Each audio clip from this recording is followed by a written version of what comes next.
My name is Robert, and I spent 30 years working as a homicide detective and forensic accountant before my son-in-law learned the hard way never to mistake my quiet nature for weakness. When my wife passed away 3 years ago, my daughter Laura asked me to move into her home. She was worried about me living alone in a big house, and I wanted to be closer to my family. I sold my house, put my life savings into secure investments, and moved into their spare bedroom. I paid them rent every month, bought my own groceries, and covered all my personal medical expenses. I did not want to be a burden to anyone. Laura's husband, Greg, ran a luxury car dealership in town called Prestige Auto Sales.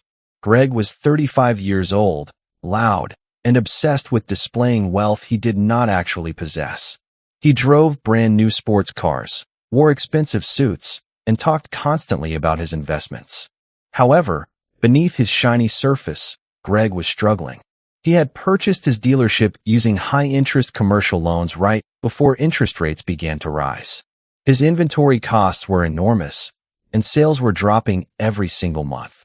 Instead of cutting his personal expenses, Greg took his stress out on me. He convinced himself that I was just an uneducated, senile old man who took up space in his house.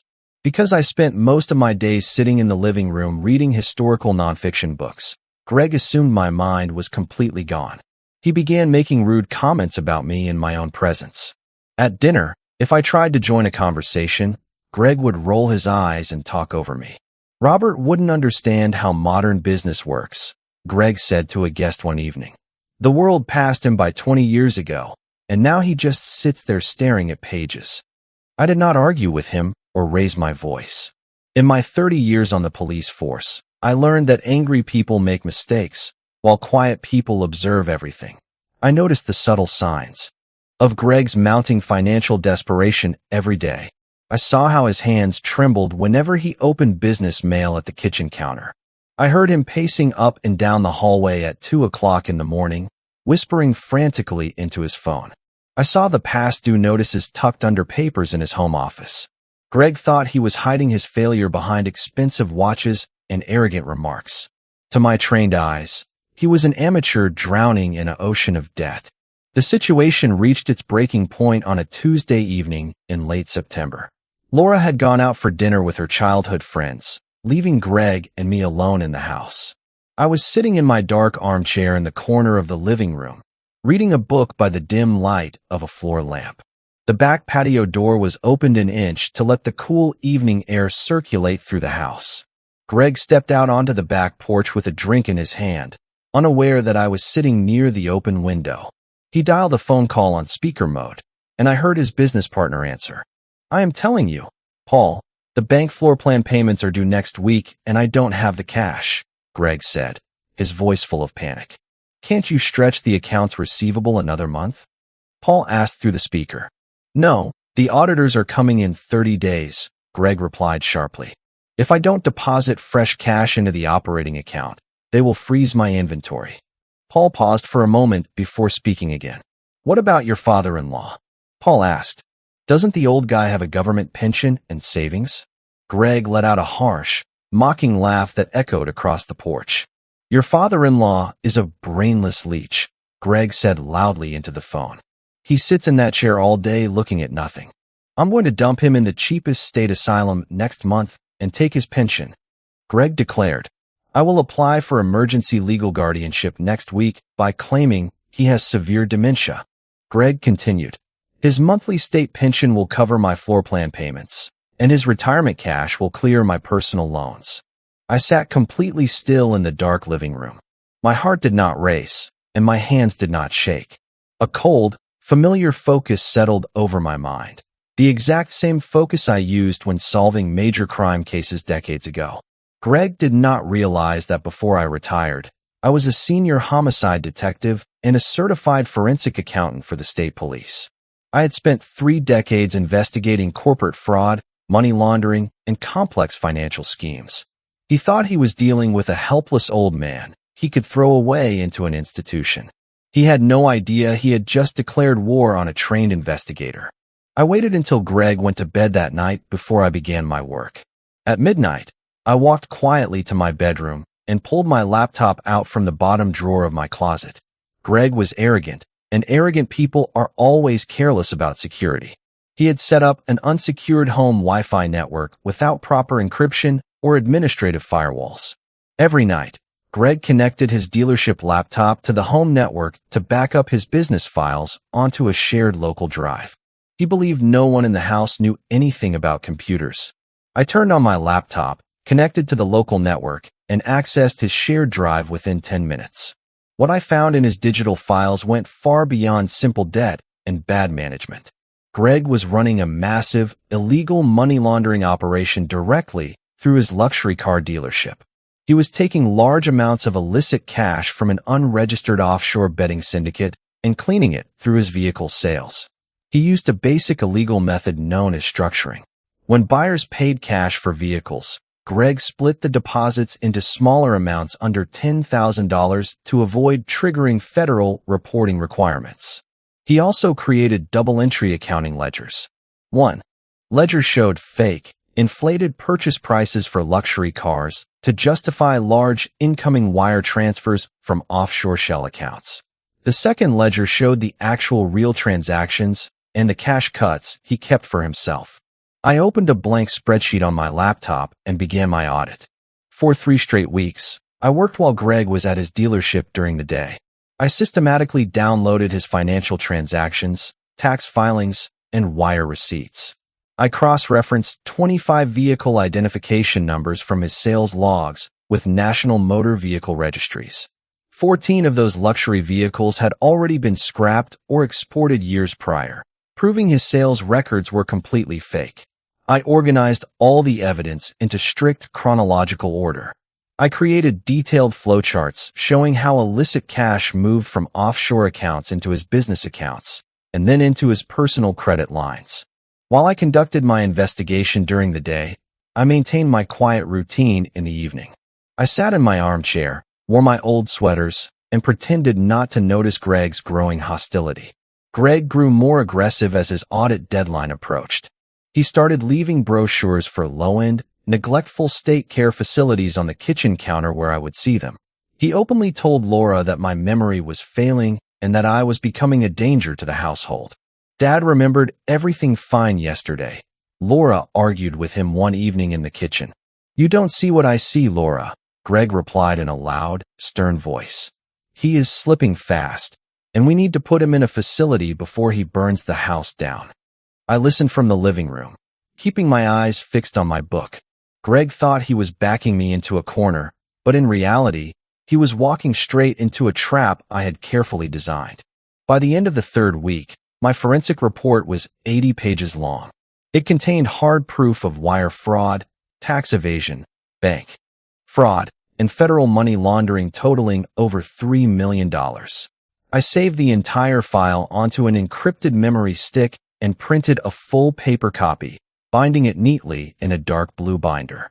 I called an old colleague named Harrison, who was now a senior special agent with the FBI Financial Crimes Division. Harrison and I had worked together on a major public corruption case 15 years ago. I met Harrison at a quiet diner near the highway while Greg was at his showroom. I slid the blue binder across the table to him. Harrison put on his reading glasses and began scanning the summary pages, financial flowcharts, and banking records. His expression turned serious as he flipped through the pages. "Robert, this is incredible work," Harrison said, looking up at me in disbelief. "This is cleaner than most cases my own agents bring me. Can you get a judge to sign off on this quickly?" I asked. "With this level of evidence, I will have a federal arrest warrant and search authorization by tomorrow morning," Harrison assured me. "We will be at his front door at 8 o'clock sharp," Harrison added. I shook my old friend's hand, paid for our meal, and returned home to wait for the final morning. The next morning, rain was pouring down against the living room windows. I woke up early, dressed in a sharp gray suit, tied my dark blue necktie, and combed my hair cleanly. I put on my formal suit jacket, tucked the blue forensic dossier into my inner pocket, and sat down in my armchair in the living room. At 8 o'm, Greg walked down the stairs wearing a sharp suit, feeling confident that his plan was complete. He held a glossy white pamphlet in his hand.